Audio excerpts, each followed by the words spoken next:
Hello and welcome to the PhD Life Raft podcast. I'm Emma Brzezinski and today I'm talking to the marvellous Jen Polk. We are talking about life after the PhD, and Jen shares loads of wisdom about managing that transition and thinking about what you might want to do, launching yourself into that next chapter. So I do hope you enjoy this episode.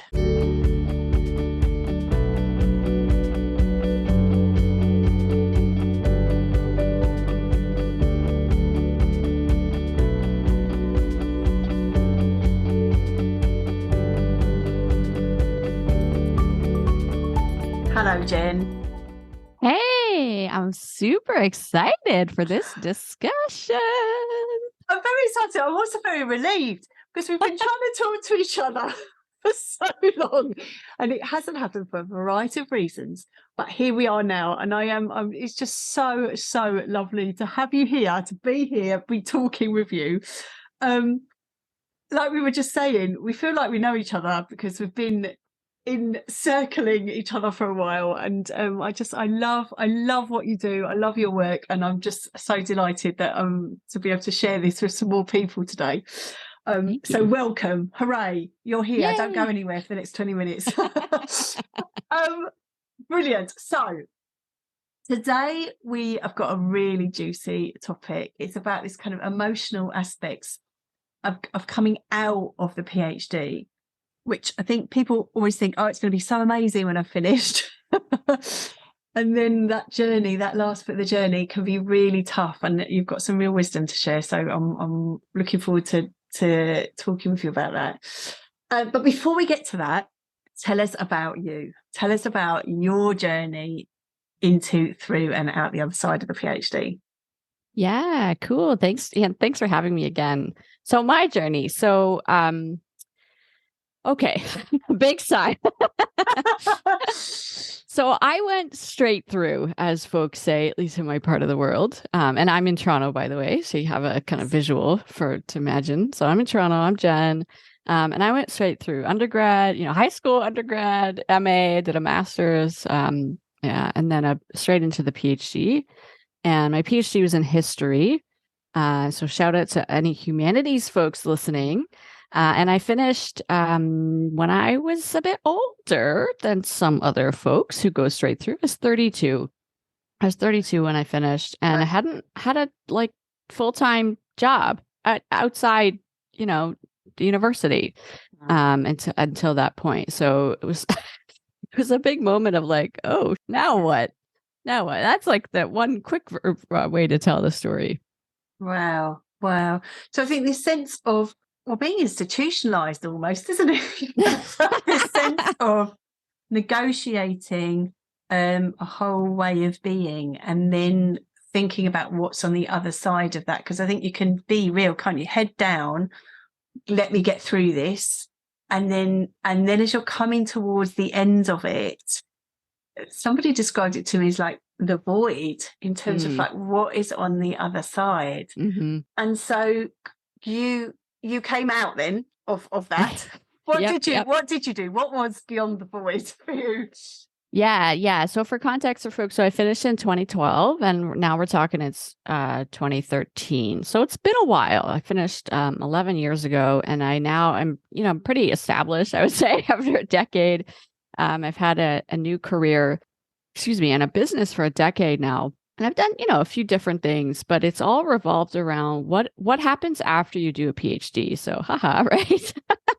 I lived through it, and now I help other people through it. My business is called From PhD to Life. And a big part of what I do is, and this is surprising sometimes to folks, but it really is going back. Okay, let me rephrase this. Often people think that the work that you need to do after you finish your PhD is get a job. Of course. I mean, that's, it depends on the person, but get a job. And so what do you need to do to get a job? So often the assumption is, well, I need to convert my academic CV into a non-academic resume, right? There's different language for this in different parts of the world, but that's okay, I'll just do that, or I'll go online and I'll look up jobs, right? I'll go to the job boards. Maybe I'll ask Google what jobs PhDs do. And they think that's the work, and that's some of the work. But my focus over the years has been on saying, well, hold up, let's go back 2, 3, 4 steps here. Who are you? Who are you? What's going on in your mind? What thoughts are you having about who you are and about your academic career and about what's next? Because we got to get that right first. And then, we can focus on what you want. And then, maybe you can start talking to folks, right? And eventually, let's talk about, how to market yourself, how to apply. But there's a lot of work to do before that. And this is work that you can do during a grad program, during your PhD, but often it's work that you have to do once you're finished. Well, I think this is what we talk about a lot here in terms of this transformational journey of the PhD, that you become a different person, literally different. You don't finish the same person that you begin. And that can be glorious, but it can also be really disorientating, can't it? And so I think this sense of often people end up then perhaps having different ideas of what they want or what's important for them at the end of the PhD process than when they started. And I think that can be a really, interesting, in inverted commas, journey. But absolutely this sense of kind of finding out who you are, which is what the PhD is all about. And then how that translates into what you're going to do next, where that leads you next. But it can also be a bit tricky because those processes, when you're coming towards the end and you're trying to complete your work and submit, but also think about what's next, that can be really challenging. And I wonder if I know you have lots of experience of this. So I wonder if you could share a little bit about the kind of typically what's going on for people in that time. Yeah, it's really interesting. Thanks for bringing this up, Emma. It's really interesting because in some ways, when you're finishing your PhD, and you're proofing, the final manuscript, your dissertation, your thesis, whatever you call it, you're preparing for your defense or your viva, you're putting together the presentation for that.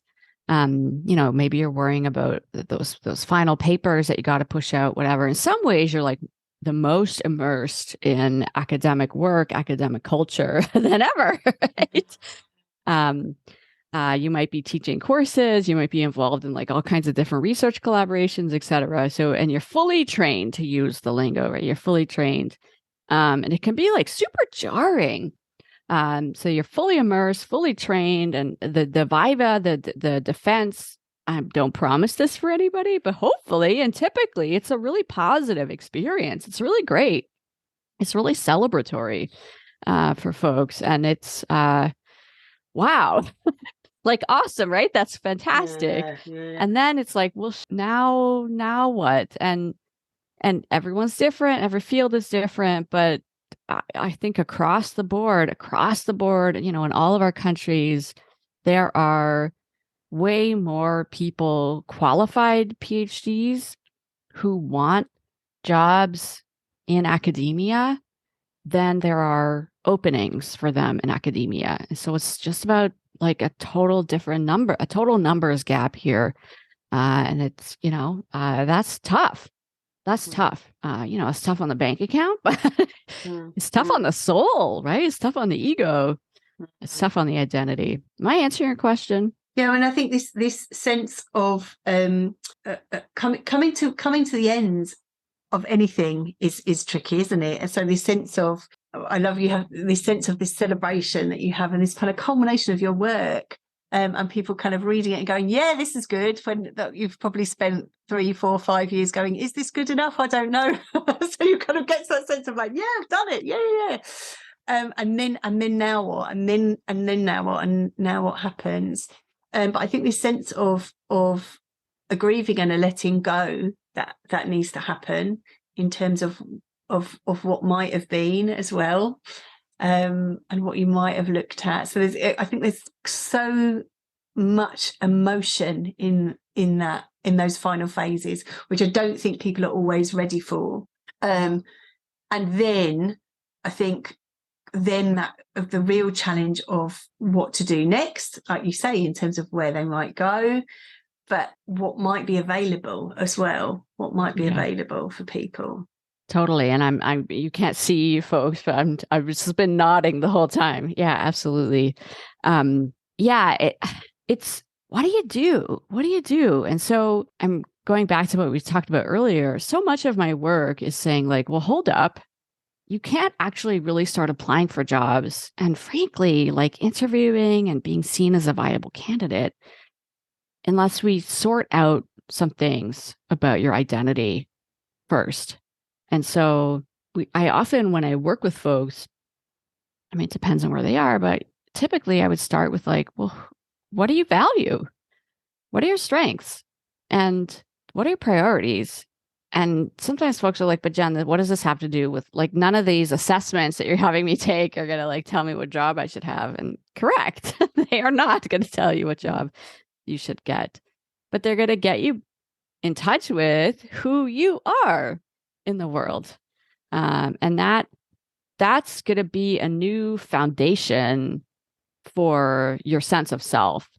So often in an academic environment, just imagine going around like a seminar room and everybody introduces themselves. It's in an academic context. It's like, well, my name is Jen and I focus on American-Russian relations in the early 20th century. My dissertation was about blah, blah, right? Or like, I published whatever, right? Like I'm laughing. That's like super typical, right? I'm a fifth year, whatever. And that's cool. And I'm not saying you have to jettison that, but in the world of work, and especially if you haven't identified exactly like what the viable job titles are and the employers are for you, it's like, I'm Jen and I'm a community builder. I'm someone who really cares about the value of education. My approach to managing other folks is whatever, blah, blah, blah, right? And that's a totally different way of thinking about yourself that doesn't replace all that stuff you just said. But you got to add that in. And you might replace the academic knowledge with more emphasis on your skills, your strengths, your values, etc. Am I making sense? It makes absolute sense. And I absolutely love it because I think this is key. It's like I say, that actually to come back, because I say it many times, because it's true. It's like this PhD as the personal development project where you are coming into yourself, maybe a different way of being, but into yourself. And so really all that work that you have been doing alongside the research work, all that personal development work that you have been doing, whether you wanted to or not, because it happens, this opportunity then to check in with that and go, okay, what sort of person am I? What values do I have? And how is this going to take me forward from here? Because I came into this program for a reason, and things might have changed for me now. And now as I move out of this, what's important? And that may be, as you say, that may be continuing in an academic role, but knowing very clearly what's important to me in that academic role, not just taking anything that's going because of a kind of fear. I'm just going to grab at it, a sense of being thoughtful about what might work for me. And if I'm not going into an academic role, then again, what sits underneath, like you say, what sits underneath my research work and the way in which I want to be in the world that then can help me decide where to utilize my skills. I suppose though, what I'm thinking as I'm saying that, because you and I can sit here and go, oh yes, people might be going, but you know what, how is this going to get me a job? Where is this going to take me? I don't feel like I'm qualified to do anything else apart from, or I don't feel like I'm qualified to do anything. That sometimes people are, sadly kind of, I have recently someone who's saying, I just don't even know why I did this. Why did I do this? Yeah. So what would you say to that person? Yeah, absolutely. And I hear this too. And I hear folks, and I'm not here to contradict anyone, although, maybe, but like, okay, let's take you at your word. So here's what I teach folks to do. Let me talk about my 4-step program. So this is my PhD career clarity system, and it's 4 steps. And the first step we talked about already, which I call prepare for action. And that's when you want to check in with what's going on in your mind. What are the narratives that you've been spinning, the stories that you've been telling? What are your values and strengths? Who are you as a person? Removed from all the other junk that's going on. So that's sort of, making sure that your own mind isn't going to like block you from moving forward. Step 2 is the self-reflection piece. And I call this focus on yourself. And that's, what are your skills? How much money do you want to make? Where do you want to live? What do you know about? You don't only know about that one thing. So focus on yourself. And then at that point, at the end of that process, I have my own clients write what I call a focus statement. And that is, you don't have to show anybody else, although you can, because you might be proud of it. But it's a few sentences where you describe like what you're looking for. And you don't have to name job titles or employers or anything like that. You could, but it's getting at what you're looking for next and what your career is ultimately going to be about. And it's a draft, right? Everything is a draft. And then you go and research possibilities. So step 3 is identify possibilities. And the big part of the work, and people will roll their eyes at me, but yeah, big part of the work here is going to be doing informational interviews. And that's networking. But it's networking as learning. It's networking as community building. It's not networking as like, hey, give me a job, because that's not effective. And it's also networking as self-care. And I know that sounds a bit silly, but having conversations with folks that you get on with, who are interested in hearing your story, who are sharing with you their insights, who are, offering to help, like that's really awesome. Right? And that's why, often doing informational interviews can be a form of self-care. So I'm really hyping up these informational interviews because I think there's lots of positive reasons to do that. And then at that point, sorry to interrupt you, but just in case we don't know, because I'm not entirely clear, what's an informational interview? Tell us how to do that. Yeah, great question. That's when you have a conversation with somebody, let's say 20 minutes about their job, their career, their employer, their industry, their sector, like whatever exactly you want to learn from them. People that do research, it's qualitative research, right? Yeah, you got a goal, you got some questions you want to ask, you see where the conversation goes, but and you also start to build your network, but really the goal is learning. And at that point you can, talk to a handful of folks. Let me give you an extreme example. One of my clients a couple of years back did 150 informational interviews. That's a lot. Right? So, you don't have to do that, but do 10. Right? Do 5, do 10. And then you can identify some specific jobs, employers, fields, whatever it is. And then at that point, now you're ready to start applying. You're ready to understand, now you have an understanding of what applying looks like, what you need, right? And then you can start applying. So this strategy, although it seems like it's like so much longer, it actually prevents you from wasting a bunch of time and like feeling like you don't know what you're doing, because you've actually done the work in the right order. And you've got this like job search team that you've built up by talking with folks. You know what you're doing, and you can really hit the ground running with applying. Love this. And what I love about your friend of 150 people is this just spirit of abundance, because I think, like you were just saying before, in terms of coming to the end and going, there's not enough jobs, there's not, there's nothing out there for me, I don't feel good enough, all of those kind of scarcity thoughts. If you speak to 150 people, go, blimey, there's 150 people doing 150 different jobs. I could see myself doing 20 of those. That's 20 options. And I think the more we can be in abundance, the better, isn't it? I love it. And I love that your system is about kind of opening up rather than shutting down. This sense of opening up and seeing the possibilities that are out there, because there are many. These kind of smart, switched on, passionate people coming out of PhD programs. the world needs us, and let's do it. Let's do it. Yeah. Yeah. It's it's fun, right? It's fun. It's life affirming. It's great. Well, that's the thing. I think making contact with people, although I know that is a challenge I know it's a challenge for some people to reach out to people. So reach out. See, look at me trying to be sort of all your side of the pond, people. Just reach out. So but have you got any tips then for people who kind of say, actually, that I feel very British about this. I'm not sure about making contact with people. Yeah.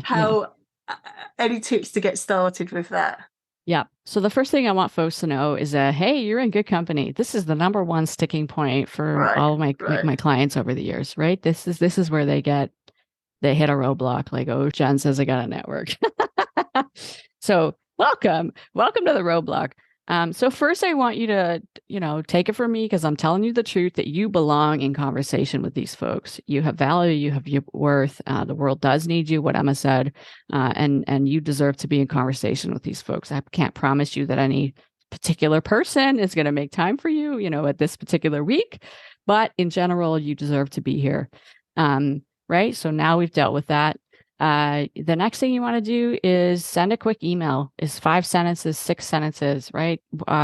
Subject line, just say informational interview or talk to you about your career, right? Like, don't overthink it. Just like describe what it is. Dear so-and-so, dear Dr. So-and-so, my name is, and I came across you and I'm interested in doing an informational interview. I'm particularly curious to learn more about this. I thought about you because of your work with blah, blah, blah. Do you have time for a 20-minute phone or Zoom call in the next couple of weeks? Thank you so much. I look forward to hearing from you. And then, okay, click send, right? Go for a walk around the block, have an ice cream, whatever it is. You do it again. You follow up a week later. You didn't hear back. You follow up a week later, because your job is not done until you followed up. Now, my advice is to do it over email. Almost everyone, you can find them on email. Some people say, well, can I use LinkedIn? You could, but there's a risk. Not everybody checks LinkedIn. LinkedIn messaging is it's just kind of messier than email. So, I always say start with email. But hey, bonus, if you're actively in communication with somebody on LinkedIn anyways, sure. How do you feel, Emma? Am I giving you useful? Definitely. And I also think there's that sense, isn't it, of being a PhD researcher can really open doors as well. People love to talk to people doing their, on their PhD. It's a magical time. It may not feel like it for you at the moment, I know, but it is a magical time. And I think saying that, I'm a PhD researcher and I'm interested in this and this, people will be interested to talk to you. Yeah, it's cool. It's cool. And, for the folks out there like, yeah, but I don't have a network. Well, hold up. Anyone who's done a PhD or a graduate degree, anyone with experience in your particular field of academic work, anyone attached to the university that you're at in some capacity, anybody that graduated from the same institutions, plural, as you, right? Folks that live in the same town as you, you don't have to know them personally already. But you also probably do know people from years back. Just get back in touch with them. I did an informational interview with a guy I hadn't seen in years. I'd met him twice briefly. I sent an email, so nervous, sweating. You probably don't remember me, but and he was like, I totally remember you. We talked about, X. And I think it's also thinking, if somebody emailed you and said, I'd love to know more about your job, you'd go, oh, yes, all right. You might say, I'm a bit busy at the moment, but I can talk to you in a week's time or so. But very rarely people go, no, go away. Yeah. And rarely. And here's another tip. I mean, if you're not really sure that person is the right person to chat with, just be open about it and say, if there's somebody else that you think is a better fit for me to learn from about X, please let me know. Right? That is an easy out for that person to say, oh, great. Yeah, you should talk to my colleague, Ramona. Here's her info, or I'll pass along, I'll forward this to her. Easy. I love this. And I know it is. I know it's a challenge for people, but I think this sense of what I love about what you're doing and what you're encouraging people to do is to think beyond the void. And I think that this can really help people in that finishing stages. I think it can really help to know there's something that they're moving on towards. It can help to finish off, get your PhD finished because you know there's something else you're moving on to. And it can help in that kind of post-submission blues because you've got other irons in the fire, as well as actually practically helping you to sort of get going on your career. So I love it. Thank you, Jen, for being out there helping people through that. You're welcome. I'll just say one last thing for the students in the room, the PhD candidates, that all of this work I'm describing before you actually start applying to stuff, all of that you can do before you start applying to stuff, right? So it's exactly what you said, Emma. You can do it when you're still enrolled in a program. You don't have to be, it's not about applying for jobs. It's about exploring. It's about learning. It's about community building. That is all work that is ideally done before it's crunch time. Love that. I love that. Well, and I'm going to ask you to say something else now as well, because I'm not going to let you go yet. In terms of, you've given us loads of golden stuff already, but I always ask people a reductive question about a top tip or top tip. So do you have something for people to take away, a top tip? Let's see. You could just repeat something you've already said if you want and just make that your top one. Yeah, let's go with something I already said. I mean, there's so many things to pull out from this, but I think the sense that you belong in this conversation, and careers and jobs, it's all a conversation over time, and you belong here, and other people want to be in conversation with you. And you just want to remind yourself of that every day, every hour, if you need to, as you go forward. And I'll stop talking. Amazing. Thank you so much for your time, Jen. We'll have all Jen's details in the show notes so that you can go find her if you are at that stage. And even before you get to that stage, I think that really is, I don't think you can start this too early, really, because it's a journey. It's a parallel journey alongside your research. Thank you so much for your time. You're welcome. My pleasure. It's always fun to talk. Remember that when you're doing networking, people like to talk. See, I love how you did that. That was pro. That was. I thank you all for listening.